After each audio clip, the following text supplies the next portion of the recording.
ఉగాది శుభాకాంక్షలు. గురు బ్రహ్మ గురు విష్ణు గురుదేవో మహేశ్వర గురు సాక్షాత్ పరబ్రహ్మ తస్మై శ్రీ గురవే నమః. ఓం శ్రీ సంకటాల గణపతే నమః. ఓం శ్రీమాత్రే నమః. ఈ రోజున ఉగాది రోజును పురస్కరించుకొని మన మాతృగా పరమేశ్వరి అమ్మవారి దేవస్థానంలో మన చైర్మన్ జయరాము సార్ గారు కొద్దిసేపు నాకు మాట్లాడే అవకాశం ఇచ్చినందుకు ఆయనకి ప్రత్యేకంగా ధన్యవాదాలు తెలియజేస్తున్నాను. ఇవాళ రోజు టాపిక్ అండి, మరుజన్మకు కారణం. పుట్టినవాడు గిట్టగా తప్పదు, గిట్టినవాడు పుట్టగా తప్పదు, అనివార్యమైన ఈ విషయం గురించి చర్చించగలరు అని భగవద్గీతలో శ్రీకృష్ణుడు ఎప్పుడో చెప్పిన్నాడు. అయితే మరుజన్మకు కారణం ఏంటి? ఇప్పుడు మరుజన్మకు కారణం అనే టాపిక్ గురించి మనం చర్చించుకుంటాం. ప్రాణం పోయేటప్పుడు చెవిలో పడ్డ మాట, మన శరీరం నుంచి ప్రాణం చివరి క్షణంలో ఏ క్షణంలో అయితే నిష్క్రమిస్తుందో ఆ క్షణంలో చెవిలో పడ్డ మాట, ఏమి మాట నీ చెవిలో పడుతుంది? రామ కృష్ణ శివ ఓం శ్రీమాత్రే నమః అటువంటి మాటలు పడుతున్నాయా? లేదా లోక వ్యవహారాలు, ఇంటి వ్యవహారాలు పడుతున్నాయా? మనసులోని తలంపు, మనసులో ఏం తలుచుకుంటున్నాం? మనం చనిపోతున్నాం కదా, మరి ఈ ఆస్తంతా వదిలేసిపోతున్నాం, నా కుటుంబం ఏమైపోతుంది అంటున్నామా? మళ్ళీ జన్మ లేకుండా తెలుసుకోవడానికి ఆ నారాయణమూర్తి అమ్మవారిని ప్రార్థిస్తున్నామా? ఏ విధంగా ఆలోచిస్తున్నాం?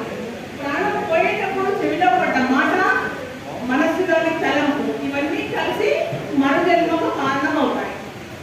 పూర్వకాలంలో రాజులు ఏం చేసేవారంటే గ్రామాలలో అన్ని గ్రామానికి కాపలాదారులు నియమించేవారు, గస్తీ తిరిగేవారు. వారు బాగా ఉంటారనుకుంటూ దొంగలు పడకుండా గస్తీ కాపలాదారులు నియమించేవారు. ఒక రాజ్యంలో ఒక గ్రామానికి చెందిన కాపలాదారుడు అత్యవసరంగా పొరుగురికి వెళ్ళవలసి వచ్చింది. అప్పుడు ఆయన రాజు వద్దకు వచ్చి, రాజా నేను అత్యవసరంగా పొరుగురికి వెళ్ళవలసి వచ్చింది, నా బదులుగా ఈ రోజు నా బాలుడు కాపలా కాస్తాడు, అనుమతించండి అని రాజుకు వేడుకున్నాడు. రాజు అందుకు సమ్మతించాడు. ఆ బాలుడు చూసి ఇంత చిన్న బాలుడు కాపలా ఎలా కాస్తాడు అని రాజుకు ఆశ్చర్యం వేసింది. అయినా అనుమతించాడు కాబట్టి బాలుని నేను పరిశీలిస్తాను, చూస్తూ ఉంటాను. బాలుడి వెంట నేను కూడా మారువేషంలో బాలుడు ఎలా కాపలా కాస్తున్నాడో చూస్తాడు అని ఆ రాజు కూడా బాలుడి వెంట కాపలా కాయడానికి సిద్ధమయ్యాడు. అప్పుడు కాలంలో రాజులు ఏం చేసేవారంటే మారువేషంలో రాత్రికి సంచారం చేసి ప్రజల పాపములను స్వయంగా పరిశీలించడం అనేది వివాదంగా ఉండేది. రామరాజ్యంలో పరిపాలించే వారు చాలా మంది రావాలి. అయితే ఆ సమయంలో సమయాన్ని ఏ విధంగా లెక్కించేవారంటే సూర్యాస్తమయంగా లెక్కించేవారు. ఇప్పటిదాకా వాచ్ చూసుకుని 2 అయింది 3 అయింది అని తెలిసేది కాదు. జాముల ప్రకారంగా లెక్కించేవారు. 1వ జాము, 2వ జాము, 3వ జాము, 4వ జాము. 4వ జాములో తెల్లవారిపోయేది. ఆ విధంగా జాముల ప్రకారం లెక్కించేవారు అనమాట. రాత్రి అయింది, మొదటి జాము ప్రారంభమైంది.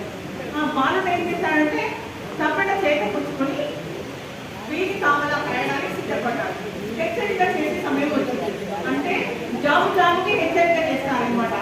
దొంగలున్నారు జాగ్రత్త, మీరందరూ జాగ్రత్తగా ఉన్నారా లేదా అని ప్రజలందరికీ జాముకి హెచ్చరిక చేసే సమయం వచ్చింది. అప్పుడు ఆ బాలుడు ఏం చేశాడంటే హెచ్చరిక చేసే సమయం వస్తే తప్పడ పడుకుని ఇలా హెచ్చరించాడు. కామం క్రోధంచ లోభంచ దేహే తిష్టంతి తస్కరాః జ్ఞానరత్న మహారాయ తస్మాత్ జాగ్రత్త అన్నాడు. మన దేహంలో కామ క్రోధ లోభ మోహ మద మాత్సర్యాలు అనే శత్రువులు పొంచి ఉన్నారు.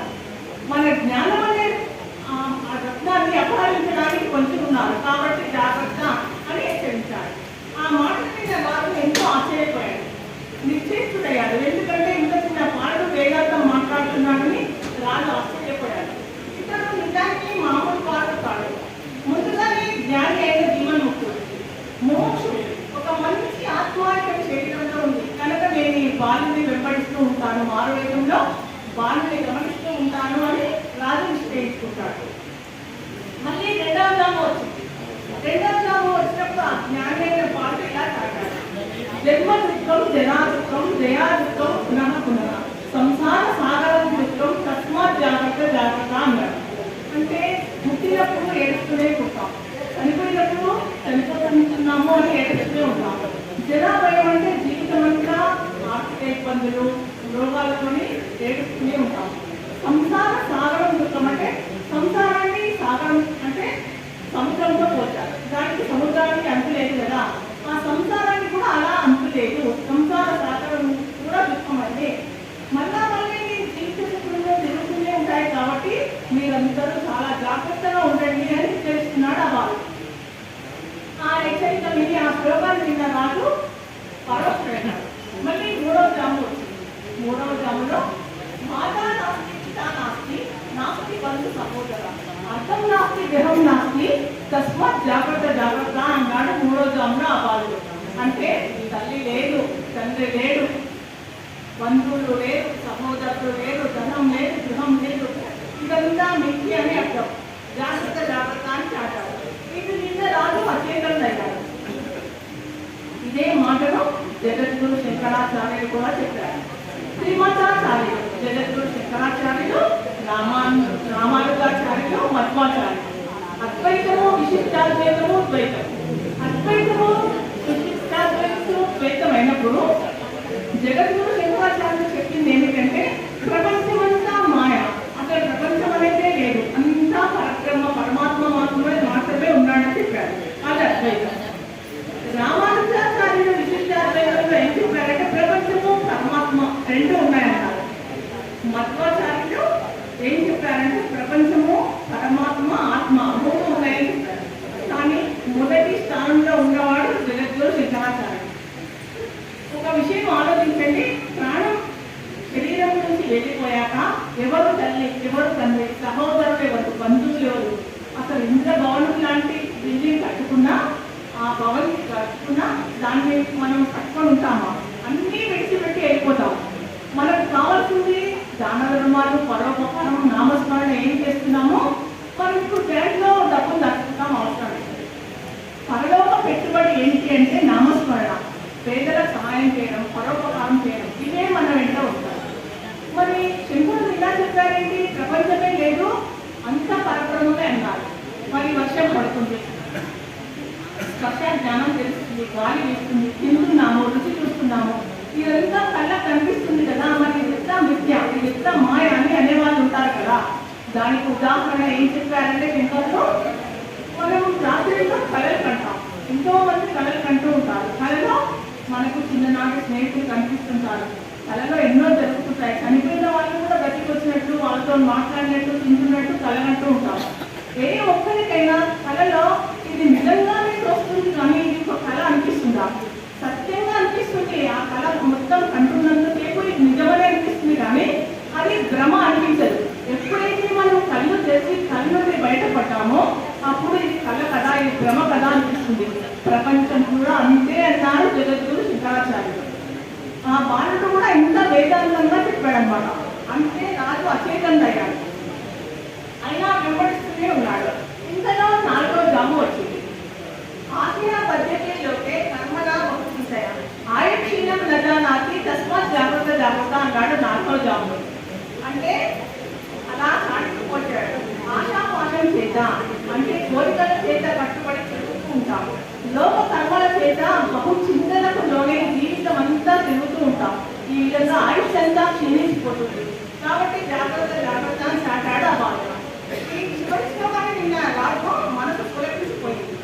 అతను సాధారణ ఊరిగా వాడు ఆ బాలుడు పవిత్రమైన ఆత్మ కలిగిన జీవన్ముఖుడు, అజ్ఞానం అనే చీకట్లను పారద్రోలిన మహానుభావుడు, సుజ్ఞానాన్ని కలిగించడానికి మనకు దొరికిన మహాపురుషుడు అని రాజు తలిచాడు. అలా తలిచి ఇతనికి నా రాజ్యంలో మంచి ఉద్యోగం ఇప్పించాలి అని తలుచుకున్నాడు. అలా తలుచుకొని నగరానికి తిరిగి వెళ్ళిపోయాడు రాజు. అట్లా రాజు వెళ్ళిపోయాక మర్నాడు ఆ బాలుడి తండ్రి రాజు చూడడానికి వచ్చాడు. అతనితో రాజు ఇలా అన్నాడు, ఇంతదాకా అమాయకులతో ఉన్న నీ కుమారుడు నిజానికి అమాయకుడు కాదు, చాలా గొప్ప జ్ఞాని. అంతఃపూర్వం పూర్వజన్మ పుస్తకం ఉన్న మనుషులు, చాలా పుణ్యాత్ముడు. అతనికి నా రాజ్యంలో తనకు ఇష్టమైన ఉద్యోగం ఇస్తాను, తీసుకురండి అని చెప్తాడు రాజు. తండ్రి రాజు చెప్పిన మాటలు బాలుడికి చెప్పి ఆ బాలుడిని తీసుకొని వస్తాడు. అప్పుడు రాజు ఏం చేస్తాడంటే స్వామి అని సంబోధిస్తాడు. అంతా చిన్న బాలుడిని స్వామి అంటాడు. ప్రహ్లాదుడు, మార్కండేయుడు ఇటువంటి బాలులను మహాజ్ఞానులు అంటారు కాబట్టి స్వామి అని సంబోధిస్తారు. స్వామి మీరు ఏ పని చేయడానికి ఇష్టపడతారో దాన్నే చేయమని కోరుకుంటున్నాను, నువ్వు ఏ ఉద్యోగం అడిగినా నేను ఇవ్వడానికి రెడీగా ఉన్నానని రాజు ఆ బాలుని ప్రాధాయపడతాడు. తన కుమారుడు అప్రయోజకుడని ఏమీ తెలియని వాడని చింతిస్తున్న తండ్రి ఇదంతా చూసి ఆశ్చర్యపోతున్నాడు. అప్పుడు జీవన్ముక్తుడైన బాలుడు ఏం చేస్తున్నాడంటే, రాజా మీ రాజ్యంలో ఘోర పాపం హత్యలు చేసిన వారికి ఏం శిక్ష విధిస్తానో అని అడిగాడు ఆ బాలుడు. అప్పుడు రాజు ఏం చేశాడంటే మరణ శిక్ష విధిస్తానో అని చెప్పాడు. అయితే ఆ మరణ దండన నెరవేర్చే ఉద్యోగం నాకు ఇప్పించండి, నా చేతుల మీదుగా నా ఖర్చులో వారు తలతీస్తానంటూ తన కోరికను తెలిపాడు ఆ బాలుడు. రాజు అంతా ఆశ్చర్యపోయాడు. ఎంత చిన్న బాలుడు తల తీయడానికి ఉద్యోగం అడిగాడు. అయినా అంతకుముందే నేను చెప్పాను కదా నువ్వు వేది కోరిక ఇస్తానని, మాట ఇచ్చాను కాబట్టి మాట నిలబెట్టుకోవాలి కాబట్టి ఆ ఉద్యోగం అతనికి ఇచ్చాడు. అప్పుడు బాలుడు ఏం చేశాడంటే మరణ శిక్ష నెరవేర్చే స్థలంలో ఒక కుటీరం వేసుకొని ఆ బాలుడు తన కర్తవ్యాన్ని నిర్విఘ్నంగా కొనసాగిస్తున్నాడు. ఇలా కొంతకాలం గడిచింది. దేవలోకంలో యమధర్మరాజు ఒక రోజు చింతాక్రాంతుడై బ్రహ్మదేవుని దర్శించడానికి వచ్చాడు. ఎందుకు విచారిస్తున్నావు, నీ ధర్మం సక్రమంగా నెరవేరుతున్నది కదా, నువ్వు ఎందుకు విచారిస్తున్నావు అని అడుగుతాడు బ్రహ్మదేవుడు యముని. అప్పుడు యమధర్మరాజు ఏం చేస్తాడంటే దీర్ఘంగా నిద్రిస్తాడు. దీర్ఘంగా నిద్రించి, ఓ బ్రహ్మదేవ ఏం చెప్పమంటావు, పాపాత్ములు నా లోకం చేరగానే వారి యాతనా శరీరాన్ని వారి వారి కర్మానుసారంగా సృష్టిస్తాను కదా, మరి ఎందుకో పాపాత్ములు ఈ లోకంలోకి రావడం లేదు, పాపాత్ములు కర్మలు అనుభవించడానికి రావడం లేదు, నా ధర్మ నిర్వహణ జరగడం లేదు, మరి భూలోకంలో పాపాత్ములే లేదా, పాపాత్ములు లేకుంటే ఎక్కడికి వెళ్తున్నారు నాకు తెలియకున్నది, ఇదే నా విచారానికి కారణం అంటాడు యముడు. అప్పుడు బ్రహ్మదేవుడు ఆశ్చర్యపోతాడు, ఎందుకు ఇలా జరుగుతుంది, దీన్ని పరిశోధించే నిమిత్తం ఆయన భూలోకానికి రావడానికి సిద్ధమయ్యాడు. అలా భూలోకానికి వస్తాడు. అక్కడ రాజు మరణ శిక్ష విధిస్తున్నాడు. తప్పు చేసిన వారందరికీ మరణ శిక్ష విధిస్తున్నాడు. వారు మన జీవన్ముక్తులైన మానవ వద్దకు వచ్చి మరణ శిక్ష అమలుపరచడానికి కొనరాబడుతున్నాడు. వారందరినీ చూస్తున్నాడు బ్రహ్మదేవుడు. ఈ సందర్భం అంతా చూసి బ్రహ్మ వారిని వెంబడించి మన జ్ఞాని యోచిస్తున్న చోటుకు వచ్చాడు. అప్పుడు అక్కడ జరుగుతున్న చూడగా బ్రహ్మదేవుడికి ఆశ్చర్యం వేస్తుంది. అదేమిటంటే మరణ శిక్ష అమలుపరిచే ఆ వేదిక ఎదురుగా శివుడు కృష్ణుడ పెద్ద పెద్ద దివ్య మంగళ మూర్తుల పటాలు ఉండేవి. అవి పటాల్లాగా లేవు, చక్కగా అక్కడ దేవుడే వెంకటేసి ఉన్నాడా అన్నట్టుగా ఉన్నది. అందమైన పుష్పాలను కలపేసి అంతటా సుగంధం నింపి ధూప దీప నైవేద్యాలతో కలకలలాడుతూ ఉంది. చూసే వారికి భక్తి పూర్తమే చేతులెత్తి నమస్కరించాలి అని నయనానందకరంగా చూడడానికి చాలా నయనానందకరంగా ఉండేది. అంతేకాకుండా ఆ పటాలకు ఎదురుగా పురాణాలు, వేదాలు, రామాయణ, భారత, భాగవతాది గ్రంథాలు, ఉపనిషత్తులు, వేదాలు అన్నీ అమర్చబడి ఉన్నాయి. దాన్ని చూస్తే అది దేవాలయమే కానీ మరణాలయంగా లేనే లేదు, దేవాలయంగా కనబడుతుంది. మరణ శిక్ష తీర్పబడి కొనరాబడిన వారికి ఆ జ్ఞాని తాను తల తీయడానికి ముందుగా ఆ పటముల ఎదురుగా నిలబెడుతున్నాడు. నిలబెట్టి నమస్కరింపజేసి వారి మనస్సుకు హత్తుకుని అర్థమయ్యే రీతిలో నీతులు బోధిస్తున్నాడు. భగవంతుడి నామ మహిమను చెప్తున్నాడు. సంగీతంలో మధునాటి మధురంగా గానం చేస్తున్నాడు. భక్తి సంగీత వాయిద్యాల నడుమ అతని మాటలు ఆలకిస్తూ వారు సగం మర్చిపోతున్నారు. ఈ సందర్భంగా ఒక విషయం అంటే, ఒకసారి సాగట్టి గారు గంగావతరణం చెప్తున్నారు. మా ఇంట్లో మేము చాలా రోజుల క్రితం గంగావతరణం చూస్తున్నాము.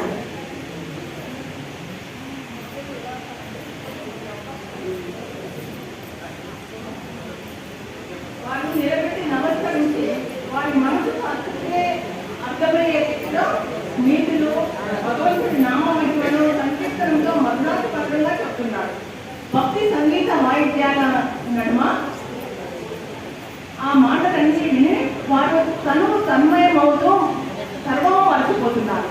అలా తను తన్మయమవుతూ తను అన్ని మర్చిపోతున్న తరుణం చూసి వారికి తెలియకుండానే వెనక ప్రక్క నుండి వారి తల ఖండించేవాడు.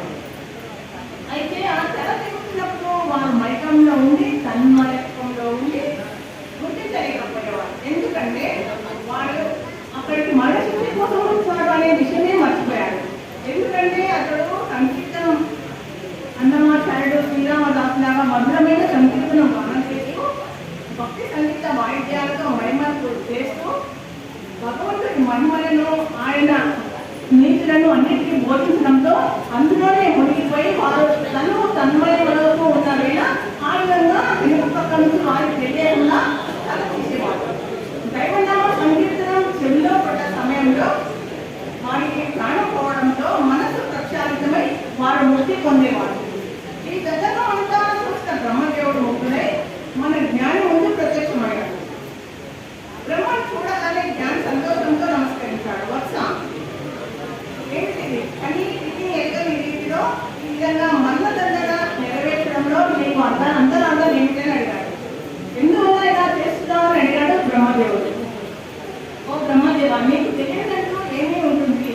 నా గత జన్మలో మరణ సమయంలో దైవ నామ స్మరణకు బదులుగా ఏమేమో తలపులు వచ్చాయి, అందుకని ఇలా జన్మించాల్సి వచ్చింది. మరి శ్రీకృష్ణుడు ఏం చెప్పాడు?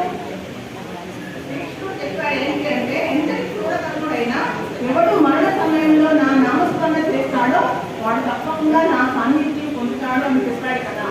కాబట్టి సులభోపాయంలో వీరందరినీ ముక్తిని ప్రసాదించి ధనింపజేయగలిచాను. ఈ అనుభవమే ఒక పాఠం ఏంటని చెప్పాడు ఆ అబ్బాయి. అప్పుడు అందమైన బ్రహ్మదేవుడు ఎంతో సంతృప్తి చెంది పరమానందం చెంది ఆ బాలుని తీర్చి తన సత్యలోకం చేరుకున్నాడు. మరణకాలంలో సత్సింజలతో ఉంటే అలాంటి పుట్టికే లభిస్తుంది, లేక ముక్తి లభిస్తుంది. సత్సింజన కాక వేరే చింతన ఏదైనా ఉంటే దానికి తగ్గట్టు ఆ జన్మనే లభిస్తుంది. కాబట్టి అంతే కాలంలో మనకు కావాల్సిన పరమమైన ఔషధం, మామూలు ఔషధం కాదు, పరమ ఔషధం ఏంటి అంటే నామస్మరణ. నామస్మరణే సులభోపాయం, నామస్మరణే గమ్యోపాయంగా చేసుకుని కడతేనే మార్గాన్ని మనమందరం చూసుకోవాలి. కావున మరణ సమయం ఎవరికి ఎప్పుడు వస్తుందో ఎవరికి తెలియదు. 20 ఏళ్ళే ఉన్నాను కదా, నేను నామస్మరణ ఎందుకున్నప్పుడు నేను వృద్ధాప్యంలో చేస్తాను అనుకోకూడదు. ఎప్పుడు ఎవరికి మరణ సమయమో వస్తుంది తెలియదు. కాబట్టి భగవన్ నామస్మరణము నిత్యము అంటే సపారవస్థలందు అన్ని వేళల్లో ఏ పని చేస్తున్నా మానసికంగా మన ఇష్టమైన దైవాన్ని స్మరిస్తూ ఉంటే తప్పకుండా అంత్యకాల భగవన్ నామస్మరణ అనేది మనకు లభిస్తుంది, తప్పకుండా ముక్తి లభిస్తుంది. భగవద్గీతలో చెప్పినట్టుగా అద్వైతానం సర్వభూతానం ఆశ్రమిస్తూనే ఉంటేనే ఇది జరుగుతుందట. ఎందుకంటే వేరొకరిని ద్వేషించే సమయంలో కనుక ఒకవేళ మరణం సంభవిస్తే, ఆ టైంలో మరణం సంభవిస్తే, వేరే వాళ్ళని కొట్లాడినప్పుడు వేరే వాళ్ళని తిట్టుకున్నప్పుడు మరణం సంభవిస్తే పాము తప్ప ఏమో తాబేలు జన్మలను పొంది అనేక యుగాలు తగవులాడుకునే అవకాశం ఉంది అని పురాణాలు చెప్తున్నారు. కావున మొట్టమొదటి మనం చేయాల్సింది ఏంటి అంటే, శత్రువు అని అనుకునే వారి మీద మన అభిప్రాయాలను మార్చుకుని అద్వైత సర్వభూతానంగా వెళ్ళడం చాలా అత్యంత ఆవశ్యకమైన విషయం. నిత్యము నామస్మరణ చేసిన వాల్మీకి మహర్షి చివరి క్షణంలో కూడా నామస్మరణ చేయడం వలన తులసీదాసుగా జన్మించాడు. తులసీదాసుగా జన్మించి పుట్టగానే ఏడవకుండా రామ్ రామ్ అని పలకడం వలన రామోద అని పిలవడం కూడా జరిగింది. ఇంతకంటే ఉదాహరణ ఏం కావాలి? అందుకని మరుజన్మకు కారణం ఏంటి అంటే నామస్మరణే సులభోపాయం, నామస్మరణే ధన్యోపాయంగా చేసుకుని అదే పరమ ఔషధంగా భావించాలి. మనం ఇప్పుడు మళ్ళీ జంతు జన్మలకు వెళ్దామా, మానవ జన్మకు వెళ్దామా, జన్మ లేకుండా చేసుకుందామా అనేది మన జీవిత సాధన మీదనే ఆధారపడింది. మనం జీవించే విధానం మీదనే మరు జన్మ ఏ విధంగా ఉండాలి అని మనం సాధన చేసే దాని మీద ఆధారపడి ఉంది. ఇది మరు జన్మకు కారణం. దైవ ప్రార్థన అంటే కష్టాలు ఇవ్వకూడదు అని భగవంతుని ప్రార్థించకూడదు. కష్టాలు కట్టుకునే శక్తిని ఇవ్వమని అడగాలి. కర్మఫలాన్ని త్వరగా తొలగించమని ముగించమని అడగాలి. అంతేగాని కర్మఫలం మనం అనుభవించడానికే పుట్టాము కనుక కష్టాలను తొలగించమని అడగకుండా కర్మఫలాన్ని త్వరగా ముగించమని భగవంతుని ప్రార్థించాలి. అయితే దానికి తగ్గ సాధన చేస్తూ ఉండాలి. భగవంతుడు ఎలా ఉంటాడు అంటే భక్తులకు మాత్రమే తెలుస్తుంది, కానీ ప్రశ్నలు వేసే వారికి తెలియదు. దేవుడు ఉపాసకులకి భక్తులకి మాత్రమే అనుభూతిలోకి వస్తాడు తప్ప పరిశోధకులకి పరిశీలకులకి కనబడడు. సూర్యుడు తలుపును మూస్తే సూర్యుడు కూడా కనబడడు, తలుపును తెరిస్తేనే సూర్యుడు కనబడతాడు. దేవుడు ఉపాసన వల్ల అభివృద్ధి చెందిన దర్శనం ఇస్తాడు, కానీ మిగతా వారికి దర్శనం ఇవ్వడు. కళ్ళు మూసుకుంటే అంతా చీకటే, కళ్ళు తెరిస్తే అంతా వెలిగే సూర్యుడు కనబడతాడు. ఉపాసనతో హృదయం వికసించిన వారికి దేవతా దర్శనం అవుతుంది. ఏ దేవత ఉపాసకుడికి ఆ దేవతనే సత్యం అవుతుంది. బిడ్డకి తల్లి ఎలా ఉన్నదో భక్తుడికి భగవంతుడు అలా ఉంటాడు. ఇది దైవ ప్రార్థన చేసిన వారికి మాత్రమే ఇస్తుంది. జై శ్రీరామ్.